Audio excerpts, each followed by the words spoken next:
നമസ്കാരം, വിനോദ് നമ്പൂതിരി.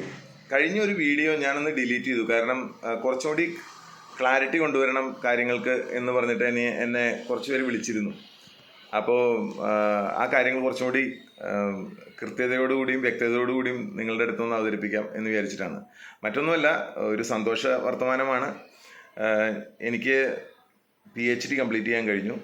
മാർക്കറ്റിങ്ങിലാണ്, അതും നെറ്റ്വർക്ക് മാർക്കറ്റിങ്ങിലാണ്.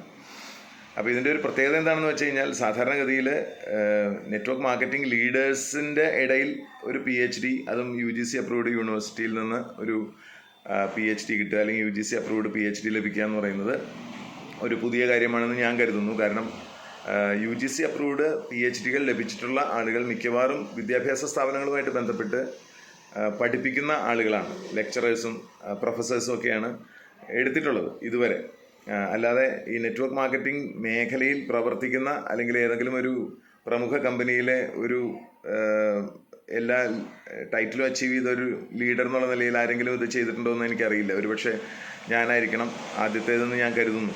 എൻ്റെ അനുമാനം 99% ശരിയാവാനാണ് വഴി. കാരണം മിക്കവാറും നെറ്റ്വർക്ക് മാർക്കറ്റിങ്ങിൽ വർക്ക് ചെയ്യുന്ന ആളുകൾക്ക് കിട്ടിയിരിക്കുന്ന PhDകളെല്ലാം കൺഫേർഡ് PhDകളാണ്. അവർ റിസർച്ച് ചെയ്തിട്ട് കിട്ടിയതല്ല. മമ്മൂട്ടിക്കും മോഹൻലാലിനും ഒക്കെ കൊടുക്കുന്നത് പോലെ കൊടുക്കുന്ന മേഖലയിൽ ഇത്രയും കാലം പ്രവർത്തിച്ചതിൻ്റെ ഭാഗമായിട്ട് മിക്കവാറും ഫോറിൻ യൂണിവേഴ്സിറ്റികൾ കൊടുക്കുന്ന PhDകൾ അത് കൺഫേർഡാണ്, ദാനം ചെയ്യുന്ന PhDകളാണ്. അതിന് നമ്മുടെ യൂണിവേഴ്സിറ്റികളുമായിട്ട് യാതൊരു ബന്ധവുമില്ല. ഇവിടുത്തെ വിദ്യാഭ്യാസ സംസ്കാരവുമായിട്ടും യാതൊരു തരത്തിലുള്ള ബന്ധവും ഉള്ള PhDകളല്ല അത്. അപ്പോൾ ഞാൻ വളരെ സിൻസിയറായിട്ട് വിചാരിച്ചിരുന്നു, ഈ ഒരു മേഖലയ്ക്ക് കിട്ടാവുന്ന ഒരു അംഗീകാരം കൂടിയാണ് ഈ മേഖലയിലൊരു UGC അപ്രൂവ്ഡ് ടോപ്പിക്കായിട്ട് ഇത് മാറുകയും അതിലൊരു PhD അവാർഡ് ചെയ്യാൻ പെടുകയും ചെയ്യുകയാണെങ്കിൽ അതിന് വലിയൊരു തരത്തിൽ ഈ മേഖലയ്ക്ക് തന്നെ ഒരു മേന്മയാണ് എന്നുള്ള രീതിയിലാണ് അത് ഏറ്റെടുക്കാമെന്ന് കരുതിയത്. അല്ലാതെ ഇനി ഒരു ജോലിക്കോ അല്ലെങ്കിൽ മറ്റെന്തെങ്കിലും കാര്യങ്ങൾക്ക് വേണ്ടിയിട്ടല്ല. എൻ്റെ ഏക മോട്ടിവേഷൻ ഈ ഒരു മേഖല, ഈ ഇത്രയും ആളുകളെ സപ്പോർട്ട് ചെയ്തുകൊണ്ടിരിക്കുന്ന ഒരു മേഖലയ്ക്ക് അർഹിക്കുന്ന ഒരു ഗൗരവം ഉണ്ടാവണം, അർഹിക്കുന്ന ഒരു ബഹുമാന്യത ഉണ്ടാവണം. അതിലേക്ക് എന്തെങ്കിലും ഒരു കാൽവയ്പ് അക്കാഡമിക് സൈഡിൽ നടത്താൻ പറ്റുന്ന ഒരാൾ അത് ചെയ്യുകയാണെങ്കിൽ അത്രയെങ്കിലും ഒരു കോൺട്രിബ്യൂഷൻ ആവുമല്ലോ എന്ന് വിചാരിച്ചിട്ടാണ് ഞാനത് ചെയ്തത്. അപ്പോൾ ഈ ഒരു PhD നിങ്ങൾക്കായിട്ട് ഞാൻ സമർപ്പിക്കുകയാണ്. കാരണം ഇത് എൻ്റെ മാത്രം വിജയമായിട്ടല്ല, ഈ മേഖലയിലുള്ള ഒരു വളർച്ചയുടെ ഒരു നാഴികക്കല്ലായിട്ട്, ഒരു ചെറിയ മൈൽ സ്റ്റോൺ ആയിട്ട് ഇത് മാറുന്നു. നാളെ നിങ്ങൾക്ക് ഏതൊരു പ്രൊഫഷണലിനോട് സംസാരിക്കുമ്പോഴും നിങ്ങൾക്ക് ധൈര്യമായിട്ട് പറയാം, ഈ മേഖല ഇന്ന് ഗവൺമെൻറ്റിനാൽ പ്രൊട്ടക്റ്റ് ചെയ്യപ്പെട്ടതാണ്. മാത്രമല്ല പ്രോത്സാഹിപ്പിക്കപ്പെടുന്ന ഒരു മേഖലയാണ്. ഗവൺമെൻറ് പ്രോത്സാഹിപ്പിക്കുന്നുണ്ട്. കാരണം സ്കിൽ ഇന്ത്യയിൽ കൃത്യമായിട്ട് നെറ്റ്വർക്ക് മാർക്കറ്റിങ്ങിൻ്റെ സർട്ടിഫിക്കേഷൻ കൊടുത്ത് ആളുകൾക്ക് അത് ചെയ്യാനുള്ള എല്ലാ തരത്തിലുള്ള സപ്പോർട്ടും ഗവൺമെൻറ്റിൽ നിന്നുണ്ട്. നിയമങ്ങൾ വളരെ അനുകൂലമാണ്. കൺസ്യൂമർ പ്രൊട്ടക്ഷൻ ആക്റ്റും ഡയറക്റ്റ് സെല്ലിംഗ് റൂൾസും ഒക്കെ ഇന്ന് നിയമപരമായിട്ട് തന്നെ സംരക്ഷണം നമുക്ക് ഉറപ്പാക്കുന്നുണ്ട്. അതോടൊപ്പം തന്നെ അക്കാഡമിക്സിലും കൂടി ഈ ഒരു PG diploma in direct selling എന്നുള്ള രീതിയിൽ ഇതിപ്പോൾ 3ാമത്തെ വർഷമാണ് Shoolini university UGC approved course നടത്തുന്നത്. പല ഡോക്ടേഴ്സും ഇതിനകത്ത് മെമ്പേഴ്സാണ്. അത് പഠിക്കുന്ന ആളുകളിൽ ഡോക്ടേഴ്സ് വരെയുണ്ട്. അപ്പോൾ ഈ മേഖലയുടെ മാന്യത അല്ലെങ്കിൽ മേഖലയുടെ മേന്മ കൂടിക്കൊണ്ടാണ് ഇരിക്കുന്നത്. അതോടൊപ്പം തന്നെ ചീത്ത കമ്പനികൾ ധാരാളം വരുന്നുണ്ട്. ഒരു നല്ല കമ്പനിക്ക് 9 ചീത്ത കമ്പനി എന്നുള്ള രീതിയിൽ തന്നെ ഇന്നും ഈ മേഖലയിലുണ്ട്. ഒരുപാട് നമുക്ക് മുന്നോട്ട് പോകാനുണ്ടെന്നുള്ള കാര്യത്തിൽ യാതൊരു സംശയവും വേണ്ട. പക്ഷെ നമ്മൾ ഒരുപാട് മുന്നോട്ട് വന്നിട്ടുണ്ട്. പഴയ കാലങ്ങളിൽ നിന്ന് നമ്മൾ ഒരുപാട് സഞ്ചരിച്ചു കഴിഞ്ഞു. അപ്പോൾ ഇത് പെർഫെക്റ്റ് ആണോ എന്ന് ചോദിച്ചാൽ ഈ മേഖല ഇപ്പോഴും പെർഫെക്റ്റ് ആയിട്ടില്ല. ഞാനിപ്പോൾ PhD എടുത്തുകൊണ്ട് ഇത് പെർഫെക്റ്റ് ആവില്ല. പക്ഷേ നമ്മൾ ഒരുപാട് ദൂരം സഞ്ചരിച്ചു കഴിഞ്ഞു എന്നുള്ള വിവരം നിങ്ങൾ ആളുകളെ അറിയിക്കുക. അതോടൊപ്പം തന്നെ പ്രൊഫഷണൽസിനോട് പറയുക, ഇത് കളർ മാറിക്കൊണ്ടിരിക്കുകയാണ്. ടെക്നോളജി മാറുന്നതിനനുസരിച്ച് ഒരുപാട് കുതിച്ചുചാട്ടം ഈ മേഖലയിൽ ഉണ്ടായിട്ടുണ്ട്. മാർക്കറ്റിംഗ് എന്ന് പറയുന്ന ഒരു മേഖല കണ്ടെത്തിയതിന് ശേഷം, അതായത് 1956കളിലും ഒക്കെ ഈ ഒരു മാർക്കറ്റിംഗ് എന്ന് പറയുന്ന മേഖല ഡെവലപ്പ് ചെയ്യുന്നത് ഹാർവേഡ് യൂണിവേഴ്സിറ്റിയിലാണ്. പ്രോക്ടർ ആൻഡ് ഗാംബിൾ പോലെയുള്ള സ്ഥാപനങ്ങളിലാണ് അതിൻ്റെ ബീജാവാപം നടന്നത്, അത് ടെസ്റ്റ് ചെയ്യപ്പെട്ടത്. അതിനുശേഷമുള്ള ഏറ്റവും വലിയ കുതിച്ചുചാട്ടമായിട്ട് കണക്കാക്കപ്പെടുന്നത് നെറ്റ്വർക്ക് മാർക്കറ്റിംഗ് മാത്രമാണ്. കാരണം അത് business of the 21st century എന്ന് റോബർട്ട് കിയോസാക്കി വിളിക്കുന്നത് വെറുതെയല്ല. കാരണം കാലത്തിൻ്റെ കുതിച്ചുചാട്ടങ്ങളെ മുഴുവൻ അതേപടി ഒപ്പിയെടുക്കാൻ കഴിവുള്ള ഒരു വലിയ ഇൻഡസ്ട്രിയാണ്. അതിന് സാമൂഹ്യമായിട്ട് ഏതൊരാൾക്കും കടന്നു വരാൻ വിജയിക്കാമെന്നുള്ളത് കൊണ്ട് ഇത് വളരെയധികം പ്രസക്തമാണ്. ഈ PhDയും പ്രസക്തമാണ് എന്ന് ഞാൻ കരുതുന്നു. നിങ്ങൾക്ക് മറ്റൊരാളോട് സംസാരിക്കുമ്പോൾ നിങ്ങളിലുള്ള ഒരാൾ, നിങ്ങൾ തന്നെ ഒരു PhD കംപ്ലീറ്റ് ചെയ്തിരിക്കുന്നു, അല്ലെങ്കിൽ ഈ ഒരു വ്യവസായത്തിന് ആ അർഹിക്കുന്ന അംഗീകാരത്തിലേക്ക് ഒരു സ്റ്റെപ്പ് കൂടി മുന്നോട്ട് വന്നിരിക്കുന്നത് ധൈര്യമായിട്ട് നിങ്ങൾക്ക് പറയാവുന്നതാണ്. അപ്പോൾ ആ ഒരു സന്തോഷ വാർത്ത നിങ്ങളെ അറിയിക്കണമെന്ന് എനിക്ക് ആഗ്രഹമുണ്ടായി. ഇതിൻ്റെ ഒരു ജേണി എങ്ങനെയാണ് തുടങ്ങുക, ഇനി അതിനെക്കുറിച്ചൊന്ന് പറയുകയാണെങ്കിൽ, ഒരു PhD എടുക്കണം എന്ന് ആഗ്രഹമുണ്ടെങ്കിൽ ആദ്യം നിങ്ങൾക്ക് വേണ്ടത് MBA ആണ്. MBAയിൽ നിങ്ങൾക്ക് ഒരു ഫസ്റ്റ് ക്ലാസ് ഉണ്ടാവണം. അങ്ങനെ MBA കഴിഞ്ഞിട്ട് നിങ്ങൾക്ക് മാനേജ്മെൻറ്റിൽ PhD എന്നാണ് പറയുക. അപ്പോൾ അത് കഴിഞ്ഞിട്ട് നിങ്ങൾ എൻട്രൻസിന് വേണ്ടി പ്രിപ്പയർ ചെയ്യണം. എൻട്രൻസ് എക്സാം എഴുതണം. എൻട്രൻസ് പാസ്സായതിനു ശേഷം ഇൻ്റർവ്യൂ ഉണ്ടാവും. ഇൻ്റർവ്യൂ ക്ലിയർ ചെയ്യണം. ആ ഇൻ്റർവ്യൂവിൽ നിങ്ങളുടെ പർപ്പസ് കറക്റ്റായിട്ട് അവർക്ക് മനസ്സിലാവണം. കാരണം ഏത് തരത്തിലാണ് ഈ ഒരു PhD സൊസൈറ്റിക്ക് ഗുണകരമാവുക, എക്സിസ്റ്റിംഗ് നോളജ് എങ്ങനെയാണ് എക്സ്പാൻഡ് ആവുക എന്നുള്ള കാര്യത്തെക്കുറിച്ച് നിങ്ങൾ വ്യക്തമായിട്ട് അവരെ കൺവിൻസ് ചെയ്യണം. അതിനുശേഷം രജിസ്ട്രേഷൻ പ്രോസസ്സും കാര്യങ്ങളെല്ലാം കഴിഞ്ഞതിന് ശേഷം കോഴ്സ് വർക്ക് എന്ന് പറയുന്നൊരു സംഗതിയുണ്ട്. അതായത് PhD ചെയ്യാനായിട്ട് ഒരാൾ തയ്യാറാവുകയാണെങ്കിൽ അയാൾക്ക് ഒരുപാട് സ്റ്റാറ്റിസ്റ്റിക്കൽ മെഷേഴ്സ് എടുക്കേണ്ടി വരും. അയാൾക്ക് കുറേ കാൽക്കുലേഷൻസ് ഉണ്ട്, സ്റ്റാറ്റിസ്റ്റിക്സുമായി ബന്ധപ്പെട്ട കാര്യങ്ങളുണ്ട്, റിസർച്ച് എങ്ങനെ കണ്ടക്ട് ചെയ്യണമെന്ന് അയാൾ അറിയേണ്ടതുണ്ട്, എങ്ങനെയാണ് അത് എഴുതേണ്ടതെന്ന് അറിയേണ്ടതുണ്ട്. അപ്പോൾ ഇങ്ങനെയുള്ള കാര്യങ്ങളെക്കുറിച്ചുള്ള 3 ടോപ്പിക്കിൽ നമ്മൾ പരീക്ഷ എഴുതി പാസ്സായി കഴിയുമ്പോഴാണ് നമ്മൾ ഒരു റിസർച്ചിനെ അവർ അംഗീകരിക്കുള്ളൂ. എന്നാലേ അവർ തിരിഞ്ഞു തന്നെ നോക്കുള്ളൂ. ഒരു ഗൈഡിനെ അപ്പോയിൻറ്റ് ചെയ്യണമെങ്കിൽ പോലും നിങ്ങളുടെ കോഴ്സ് വർക്ക് കഴിഞ്ഞിട്ടുണ്ടാവണം. അപ്പോൾ കോഴ്സ് വർക്ക് നിങ്ങൾ വിജയിക്കണം. 3 ടോപ്പിക്കിൽ നിങ്ങൾ പരീക്ഷ പാസ്സാവണം. അതിനുശേഷം ഈ ഒരു സെക്ഷൻ MPhil കഴിഞ്ഞവർക്ക് വേണ്ട, അവർക്ക് നേരത്തെ തന്നെ ഈ ഒരു കാര്യങ്ങൾ അറിയാവുന്നതുകൊണ്ട് അവർ ഈ ഒരു സ്റ്റെപ്പിൽ നിന്ന് ഒഴിവാക്കിയിട്ടുണ്ട്. അതിനുശേഷം റിസർച്ചിലേക്ക് കിടക്കണം. ആദ്യം നമ്മൾ ടോപ്പിക്ക് ഫൈനലൈസ് ചെയ്യണം. ആ ടോപ്പിക്ക് എങ്ങനെയാണ് ഫൈനലൈസ് ചെയ്യണത്, ഇതുവരെയുള്ള എല്ലാ റിസർച്ചുകളും നോക്കിയിട്ട് അതിനകത്ത് ഗ്യാപ്പുകൾ നോക്കി ആ ഗ്യാപ്പുകളിൽ എവിടെയാണോ നമുക്ക് റിസർച്ച് ചെയ്യാനുള്ളൊരു സ്കോപ്പ് ഉള്ളത് ആ ടോപ്പിക്ക് ഐഡൻറ്റിഫൈ ചെയ്യണം. ആ ടോപ്പിക്ക് ഡോക്ടറൽ കമ്മിറ്റി അംഗീകരിക്കണം. അതിനുവേണ്ടി ആദ്യം അതിൻ്റെ ഒരു ഡിഫൻസ് ഉണ്ട്. അത് അംഗീകരിക്കപ്പെട്ടതിന് ശേഷം സൂപ്പർവൈസറോടൊപ്പം നീങ്ങിയിട്ട് നമ്മൾ ഡാറ്റ കളക്ട് ചെയ്യണം. അതിൻ്റെ മെത്തേഡുകൾ ആലോചിക്കണം. റിസർച്ചിന് ആവശ്യമായിട്ടുള്ള ടൂൾസ്, അതിൻ്റെ മെത്തഡോളജി, ഇതെല്ലാം ഫൈനലൈസ് ചെയ്ത് അത് ഉപയോഗിച്ച് റിസർച്ച് കണ്ടക്ട് ചെയ്തുകൊണ്ടിരിക്കണം. ഓരോ 6 മാസം കഴിയുമ്പോഴും അതിൻ്റെ പ്രോഗ്രസ് ചെക്ക് ചെയ്തുകൊണ്ടിരിക്കണം. അതിൻ്റെ അപ്രൂവൽ കിട്ടണം. മുന്നോട്ടുള്ള യാത്ര സുഗമമായി മാറ്റണം. അതിനുശേഷം ഈ പറയുന്ന കാര്യങ്ങളെല്ലാം നമ്മൾ എടുക്കുന്ന ടൂൾസ് അല്ലെങ്കിൽ ഒരു കൺസ്ട്രക്ട് എന്നൊക്കെ പറയും, ഈ ക്വസ്റ്റൻ ആൻസറുകൾ വാലിഡേറ്റ് ചെയ്യണം. അതിന് വേറെ എക്സ്റ്റേണൽ എക്സ്പേർട്സിനെ കൊണ്ട് അത് വാലിഡേറ്റ് ചെയ്ത് അവരെ കൊണ്ട് ഓക്കെ പറഞ്ഞതിന് ശേഷം മാത്രമേ നമുക്കത് ഉപയോഗിച്ചിട്ട് ഫർദർ ഗവേഷണം നടത്താൻ കഴിയൂ, അല്ലെങ്കിൽ ആ ഡാറ്റ കളക്ട് ചെയ്യാൻ കഴിയൂ. അതിനുശേഷം എഗെയിൻ അത് വാലിഡേറ്റ് ചെയ്യുക, ഇതെല്ലാം കൊളേറ്റ് ചെയ്യുക.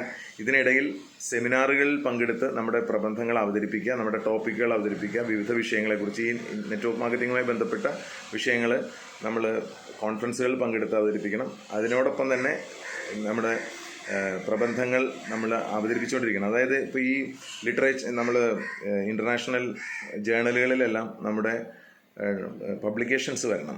അപ്പോൾ ഏതെങ്കിലും നല്ല രീതിയിലുള്ള നല്ല പ്രശസ്തമായിട്ടുള്ള പബ്ലിക്കേഷനുകളിൽ നമ്മുടെ ആർട്ടിക്കിൾ പബ്ലിഷ് ചെയ്യണം.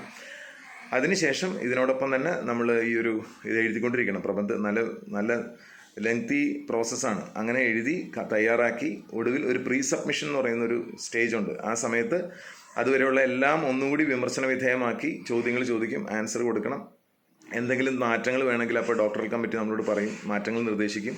റീറൈറ്റ് ചെയ്യേണ്ട കേസുകൾ നമ്മൾ റീറൈറ്റ് ചെയ്യണം. അങ്ങനെ എല്ലാ മാറ്റങ്ങളും ഉൾക്കൊള്ളിച്ചുകൊണ്ട് നമ്മളെല്ലാം കഴിഞ്ഞതിന് ശേഷം നമ്മളത് പ്രിൻ്റ് ചെയ്ത് 4 കോപ്പികളൊക്കെ ആയിട്ട്, ഒരു കോപ്പി നമുക്ക് 3 കോപ്പി യൂണിവേഴ്സിറ്റിക്കും മറ്റുള്ള ഗൈഡുകൾക്കും എന്നുള്ള രീതിയിൽ അത് ചെയ്ത് അവസാനം ഒരു ഫൈനൽ വൈവയാണ്, അല്ലെങ്കിൽ ഫൈനൽ ഡിഫൻസ് എന്ന് പറയും, അല്ലെങ്കിൽ ഡിസർട്ടേഷൻ എന്ന് പറയും. അപ്പോൾ അന്ന് നമ്മളിതെല്ലാം പ്രിപ്പയർ ചെയ്ത് ഇതുവരെയുള്ള എല്ലാ പ്രവർത്തനങ്ങളും നമ്മൾ അവരുടെ മുമ്പിൽ അവതരിപ്പിക്കുന്നു.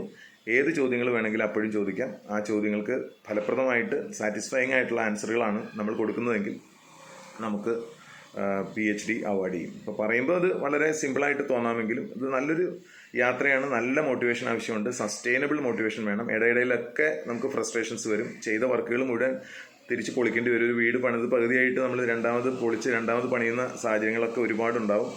അപ്പോൾ ഇതൊരു കൺസിസ്റ്റൻ്റ് ആയിട്ടൊരു മോട്ടിവേഷൻ മെയിൻറ്റെയിൻ ചെയ്യുകയാണെങ്കിൽ മാത്രം ചെയ്യാൻ പറ്റുന്ന ഒരു കാര്യമാണ് PhD എന്ന് പറയുന്നത്. മറ്റുള്ളതൊക്കെ നമുക്ക് ഒരു ടോപ്പിക്ക് തരും, നമ്മൾ ആ സിലബസ് നോക്കി പഠിക്കുന്നു, അതിനകത്ത് നോളജ് ഉണ്ടെങ്കിൽ നമുക്ക് മാർക്ക് മേടിക്കാം. പക്ഷെ ഇവിടെ അങ്ങനെയല്ല. ഇവിടെ നമ്മളൊരു ടോപ്പിക്കിൽ നമ്മളൊരു അസംഷനിൽ നമ്മൾ പോവുകയാണ്, ഒരു പ്രോബബിലിറ്റിയിൽ നമ്മൾ പോവുകയാണ്. അപ്പോൾ നമ്മുടെ അസംഷൻ ശരിയാവാം, തെറ്റാവാം. നമുക്ക് ഹൈപ്പോത്തിസിസ് ഉണ്ട്. ആ ഹൈപ്പോത്തിസിസ് റിജക്റ്റഡ് ആവാം, അക്സെപ്റ്റഡ് ആവാം. അപ്പോൾ ഇതൊരു പ്രോബബിലിറ്റി മാത്രമാണ്. ഇത് entire PhD journey is A probability. നമുക്ക് അത് കിട്ടാം, കിട്ടാതിരിക്കാം, അങ്ങനെയാണ്. അപ്പോൾ പൂർത്തിയാക്കുന്ന ആളുകളുടെ എണ്ണം കുറവാണ്, തുടങ്ങുന്ന ആൾക്കാർ വളരെ കൂടുതലാണ്. നെറ്റ്വർക്ക് മാർക്കറ്റിങ്ങിൽ പറയുന്ന പോലെ തന്നെയാണിത്.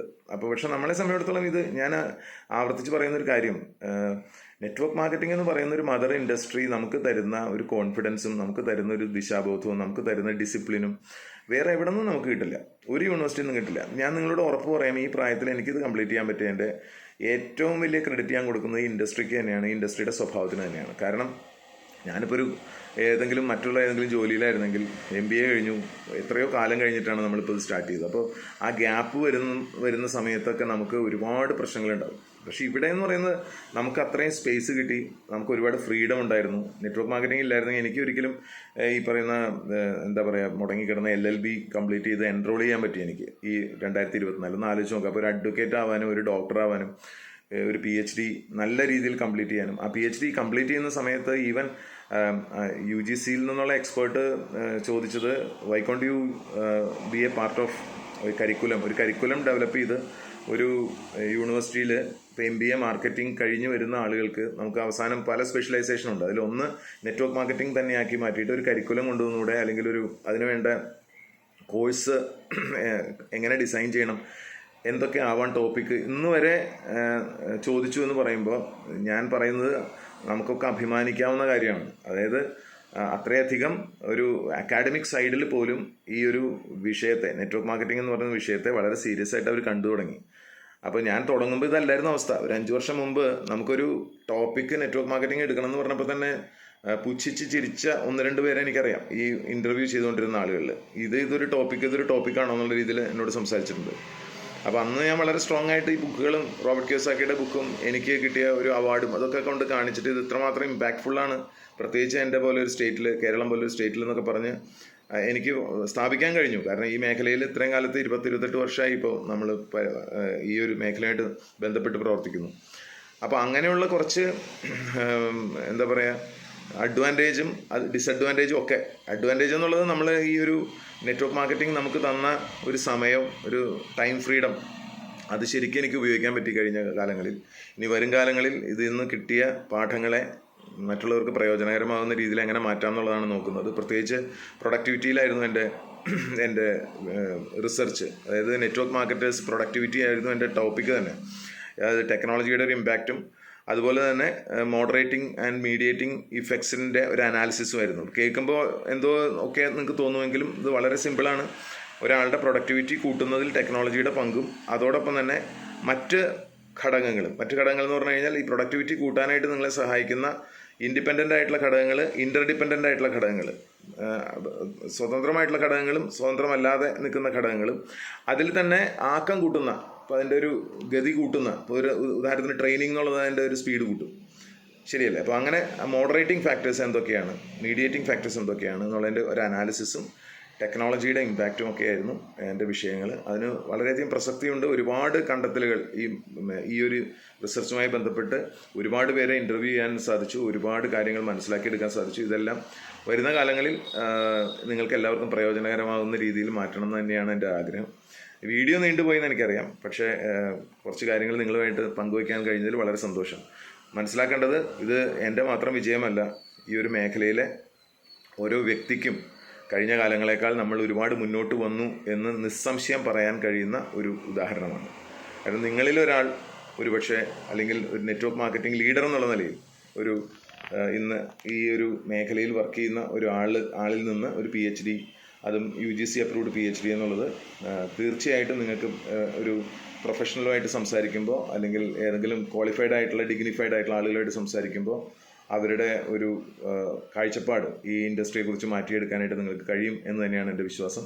ഇതിലേക്ക് എന്തെങ്കിലും തരത്തിലുള്ള ചെറിയൊരു കോൺട്രിബ്യൂഷനായിട്ട് മാത്രമേ ഞാൻ എൻ്റെ ഒരു PhD കാണുന്നുള്ളൂ. അല്ലാതെ മറ്റ് യാതൊരു തരത്തിലുള്ള ഒരു പേഴ്സണൽ ഗെയിൻ, ആക്ച്വലി പേഴ്സണലി ലോസാണ്. കഴിഞ്ഞൊരു 3-4 വർഷമായിട്ട് ബിസിനസ്സിൽ കാര്യമായിട്ട് ശ്രദ്ധിക്കാൻ കഴിഞ്ഞിട്ടില്ല, അല്ലെങ്കിൽ മറ്റൊരു കാര്യങ്ങൾക്ക് ഇറങ്ങാൻ പറ്റിയിട്ടില്ല. കാരണം ഇതൊരു തപസ് പോലെ നമ്മുടെ കൂടെ കൊണ്ടു നടക്കേണ്ട ഒന്നായിരുന്നതുകൊണ്ട് മുഴുവൻ ശ്രദ്ധയും പൂർണ്ണമായിട്ടും ഈ ഒരു ജേണിയുടെ പുറകിലായിരുന്നു. അപ്പോൾ ഇനി വരുന്ന കാലങ്ങളിൽ ഇതിൻ്റെ ഒരു ഇമ്പാക്റ്റ് ഫീൽഡിലേക്ക് കൊണ്ടുവരാനും ട്രെയിനിങ്ങിലേക്ക് ഇതിനെ സ്വാംശീകരിക്കാനും കണ്ടെത്തിയ കുറച്ച് കാര്യങ്ങൾ ടീമിൻ്റെ ഡെവലപ്മെൻറ്റിന് വേണ്ടി ഉപയോഗിക്കാനൊക്കെയാണ് ഇനി തീരുമാനം. വളരെ സാറ്റിസ്ഫൈഡാണ് ഞാൻ. ഈ ഒരു മേഖല എനിക്ക് തന്നിട്ടുള്ള ജീവിതം എന്ന് പറയുന്നത് എനിക്ക് പറഞ്ഞറിയിക്കാൻ പറ്റില്ല അത്രയധികം. കാരണം ഞാൻ ഏറ്റവും കൂടുതൽ സ്വപ്നം കണ്ടത് പണം ഉണ്ടാക്കുന്നതിനെ കുറിച്ചല്ല. ഞാൻ കൂടുതൽ സ്വപ്നം കണ്ടത് എനിക്ക് സ്വതന്ത്രമായിട്ട് കൊണ്ടുപോകാൻ, എൻ്റെ ജീവിതം എനിക്ക് ചുറ്റും എനിക്ക് പറ്റുന്ന രീതിയിൽ തുന്നിയെടുക്കുക എന്നുള്ളതായിരുന്നു. എനിക്ക് ഒരുപാട് ഈ പറഞ്ഞ പോലെ എനിക്ക് എൻ്റെ വീട്ടിൽ തന്നെ നിൽക്കാൻ ഭയങ്കര ആഗ്രഹമാണ്, അമ്മയുടെ ഒപ്പം നിൽക്കാൻ ആഗ്രഹമാണ്. അപ്പോൾ അങ്ങനെ കുറേ കാര്യങ്ങൾ എനിക്ക് എൻ്റേതായിട്ടുള്ള ചില പ്രത്യേകതകൾ ഉള്ളത് കൊണ്ട് അതിന് പറ്റുന്ന ഒരു ജീവിതം ഉണ്ടാക്കിയെടുക്കാൻ, ഒരു കൊച്ചു ജീവിതം സൃഷ്ടിച്ചെടുക്കാൻ ഈ മേഖല വല്ലാതെ എന്നെ സഹായിച്ചിട്ടുണ്ട്. അതുകൊണ്ട് തന്നെ സഹജീവികൾക്ക് വേണ്ടി എന്തെങ്കിലുമൊക്കെ ചെയ്യണം എന്ന ആഗ്രഹം കൊണ്ടാണ് ഈ ഒരു യൂട്യൂബ് ചാനൽ തുടങ്ങിയത്. അവരെ തെറ്റിദ്ധരിപ്പിക്കുന്ന ഒരുപാട് ഘടകങ്ങൾ, ഒരുപക്ഷെ ഈ ട്രെയിനേഴ്സ് അല്ലെങ്കിൽ അങ്ങനത്തെ കുറേ ഇതുമായിട്ട് യാതൊരു ബന്ധമില്ലാത്ത ആളുകൾ അവരെ ചൂഷണം ചെയ്യുന്നതിൽ നിന്ന് ഒഴിവാക്കാൻ വേണ്ടി കുറച്ച് കാര്യങ്ങൾ എനിക്കറിയാവുന്നത് സൗജന്യമായിട്ട് പകർന്നു തരാൻ വേണ്ടിയിട്ടാണ് ഈ യൂട്യൂബ് ചാനൽ തുടങ്ങിയത്. അത് ലക്ഷക്കണക്കിന് ആളുകൾ അത് ഉപയോഗിച്ചു എന്ന് മനസ്സിലാകുന്നുണ്ട്. എൻ്റെ ഡാറ്റ നോക്കുമ്പോൾ സബ്സ്ക്രൈബേഴ്സ് വളരെ കുറവാണ്. ഞാൻ ഒരിക്കലും സബ്സ്ക്രൈബ് ചെയ്യൂ എന്ന് പറഞ്ഞിട്ട് ഞാനങ്ങനെ ആവശ്യപ്പെടാറില്ല. പക്ഷേ സബ്സ്ക്രൈബേഴ്സ് സാധാരണഗതിയിൽ വളരെ കുറവ് ഞാൻ പ്രതീക്ഷിച്ചിട്ടുള്ളൂ. പക്ഷേ എങ്കിൽ പോലും 10-39,000 സബ്സ്ക്രൈബേഴ്സായി. ലക്ഷക്കണക്കിന് പേര് സ്ഥിരമായിട്ട് അത് റിപ്പീറ്റ് ചെയ്ത് കാണുന്നുണ്ട്. പല കമ്പനികളിലും അപ്ലയൻസ് ഇല്ലാത്ത പോകുന്ന അല്ലെങ്കിൽ കൈപിടിക്കാൻ ആളില്ലാതെ പോകുന്നവർക്ക് അതൊരു കൈത്താങ്ങായി മാറിയിട്ടുണ്ടെന്ന് അവരുടെ സ്നേഹത്തോടു കൂടിയിട്ടുള്ള സന്ദേശങ്ങളും എനിക്കുള്ള വിളികളും വാട്സപ്പ് മെസ്സേജുകളൊക്കെ നിരവധി. അത് കിട്ടാത്ത ദിവസങ്ങൾ വളരെ കുറവാണ്. അത്രമാത്രം ഹാപ്പിയാണ് ഞാൻ. അപ്പോൾ വളരെ സംതൃപ്തിയോടുകൂടിയാണെന്ന് ഞാൻ ഈ ഒരു കാര്യങ്ങൾ നിങ്ങളോട് പറയുന്നത്. അപ്പോൾ കഴിഞ്ഞ വീഡിയോ വളരെ ചെറുതായതുകൊണ്ട് ആൾക്കാർ പറഞ്ഞു കുറച്ച് കൂടുതലായിട്ട് എന്തെങ്കിലുമൊക്കെ സംസാരിക്കൂ, എന്തത് ഇങ്ങനെ. അപ്പോൾ ഞാൻ വിചാരിച്ചു എന്നാൽ ശരി പറഞ്ഞേക്കാം, കുറച്ച് കാര്യങ്ങൾ മനസ്സിലുള്ളത് അങ്ങനെ തന്നെ പറഞ്ഞേക്കാം എന്ന് വിചാരിച്ചു. അപ്പോൾ ഇനിയും നമുക്ക് ഈ യാത്ര തുടരാം. വളരെ കുറച്ച് ആളുകളെ ഇമ്പാക്റ്റ് ചെയ്യാനായിട്ടുള്ള താല്പര്യം എനിക്കുള്ളൂ. ഞാനതിന് വലിയൊരു സംഗതിയില്ല. എന്തെങ്കിലും ഒരു കോഴ്സ് തുടങ്ങണമെന്ന് തീർച്ചയായിട്ടും ആഗ്രഹമുണ്ട്. ഞാൻ നെറ്റ്വർക്ക് മാർക്കറ്റിങ്ങുമായി ബന്ധപ്പെട്ടൊരു സീരിയസ് ആയിട്ട് എല്ലാവർക്കും അഫോർഡ് ചെയ്യാൻ പറ്റുന്ന രീതിയിലുള്ള ഒരു കാര്യം ആലോചിച്ചുകൊണ്ടിരിക്കുന്നുണ്ട്. ഏതായാലും വരുന്ന കാലങ്ങളിൽ ഈ വ്യവസായത്തിന് കൂടുതൽ മേന്മ നൽകാനായിട്ട് നമുക്ക് എല്ലാവർക്കും ഒന്ന് ഒരുമിച്ച് ശ്രമിച്ചാൽ നടക്കും തന്നെയാണ് എൻ്റെ ഒരു വിചാരം. മനുഷ്യരാശി ഉള്ളിടത്തോളം കാലം, സ്വാതന്ത്ര്യമോഹികളായിട്ടുള്ള മനുഷ്യരുള്ളിടത്തോളം കാലം ഈ വ്യവസായത്തിന് ഒരിക്കലും മങ്ങലേക്കില്ല, അതിന് വളർച്ചയുണ്ടാവും. പക്ഷെ അതിലെ പുഴുക്കുത്തുകളെ തിരിച്ചറിയാനും ഒഴിവാക്കാനും ഒക്കെ കഴിയണം എന്നുള്ളതാണ്. അതിന് കപ്പാസിറ്റി ഉണ്ടാവണം. അതോടൊപ്പം തന്നെ കുറച്ച് സ്കിൽസ് ഡെവലപ്പ് ചെയ്യണം. ഇത് വെറുതെ ഉണ്ടാവുന്നതല്ല. പക്ഷേ ആ സ്കിൽസ് ഏതൊരു സാധാരണക്കാരനും വേണമെന്ന് വെച്ചാൽ സ്വായത്തമാക്കാം എന്നുള്ളതാണ് ഇതിനെ മഹനീയമാക്കുന്നത്. അതുകൊണ്ട് ഈ യാത്ര നമുക്ക് ഇനിയും തുടരാം. സെൽഫ് എംപ്ലോയിഡ് ക്വാഡ്രൻറ്റിലുള്ള 90% ആളുകൾക്ക് സൗജന്യമായിട്ടൊരു ബി ക്വാഡ്രൻറ്റ് ബിസിനസ് എങ്ങനെ പ്രൊഫഷണലായിട്ട് ഡെവലപ്പ് ചെയ്യാം, അതിൽ നിന്നുള്ള ക്യാഷ് ഫ്ലോ എങ്ങനെ വളരെ സമർത്ഥമായിട്ട് എങ്ങനെ ഇൻവെസ്റ്റ് ചെയ്ത് ഈ പറയുന്ന ഒരു ക്യാപിറ്റലിസത്തെ എങ്ങനെ ഡെമോക്രറ്റൈസ് ചെയ്യാം എന്നുള്ളതാണ്. എങ്ങനെ വെൽത്ത് ഉണ്ടാക്കാം, ആ വെൽത്ത് എങ്ങനെ ക്രിയേറ്റ് ചെയ്യാം, എല്ലാവർക്കും അവരവരുടെ രീതിയിൽ എങ്ങനെ വെൽത്തിയായി മാറാം എന്നുള്ളതാണ് വരുന്ന കാലങ്ങളിൽ നമ്മൾ ചർച്ച ചെയ്യുന്നുണ്ടാവുക, മറ്റുള്ള ആളുകൾക്ക് വേണ്ടി നമ്മൾ പ്രൊവൈഡ് ചെയ്യുന്നുണ്ടാവുക. ഇതിനേക്കാൾ വലിയൊരു സേവനം ഒരു സാമൂഹ്യ ജീവി എന്നുള്ള നിലയിൽ നമുക്ക് ചെയ്യാൻ കഴിയുമെന്ന് എനിക്കറിയില്ല. ഞാൻ ചെയ്യുന്നതിനെക്കുറിച്ച് എനിക്ക് നല്ല വ്യക്തമായ ധാരണയുണ്ട്. ഹൈലി സാറ്റിസ്ഫൈങ് ആണ്, ഹൈലി സ്പിരിച്വൽ ആയിട്ടുള്ളൊരു ജേണിയാണ്. കാരണം എല്ലാവരെയും ഉൾക്കൊള്ളലാണ് സ്പിരിച്വാലിറ്റി എന്ന് പറയുന്നത്. മറ്റൊരാളവിടെ ഇല്ല. അപ്പം അങ്ങനെ എല്ലാവരെയും ഉൾക്കൊള്ളാൻ കഴിയുന്ന ഒരു മേഖല സർക്കാരിനും മറ്റുള്ളവർക്ക് എല്ലാവർക്കും എല്ലാ സമൂഹത്തിനും ഗുണകരമാവുന്ന, പ്രായഭേദമന്യേ ഏതൊരാൾക്കും കടന്നു വരാവുന്ന, വികസിക്കാവുന്ന ഒരു ഒന്നാന്തരം മേഖലയായിട്ട് നമുക്കിതിനെ സ്വർഗ്ഗതുല്യമായിട്ടുള്ള ഒന്നാക്കി മാറ്റണം എന്നുള്ളതാണ് എനിക്ക് നിങ്ങളോട് അപേക്ഷിക്കാനുള്ളത്. നമ്മളെല്ലാവരും ഒരുമിച്ച് നിന്നാൽ അത് നടക്കുന്നതാണ് എൻ്റെ ഒരു വിശ്വാസം. അപ്പോൾ എന്താവശ്യമുണ്ടെങ്കിലും വിളിക്കുക. എനിക്ക് എന്തെങ്കിലും മെസ്സേജുകൾ തരാനുണ്ടെങ്കിൽ ഈ ഒരു വീഡിയോയുടെ താഴെ നിങ്ങൾക്ക് മെസ്സേജ് ഇടാം. എനിക്ക് പറ്റുന്ന സമയം പോലെ ഞാനത് ആൻസർ തരികയാവാം. അപ്പോൾ ഇനി പ്രയോജനകരമായ മറ്റൊരു വീഡിയോയുമായിട്ട് നമുക്ക് ഉടനെ തന്നെ വീണ്ടും കാണാം. അതുവരെ നന്ദി, നമസ്കാരം.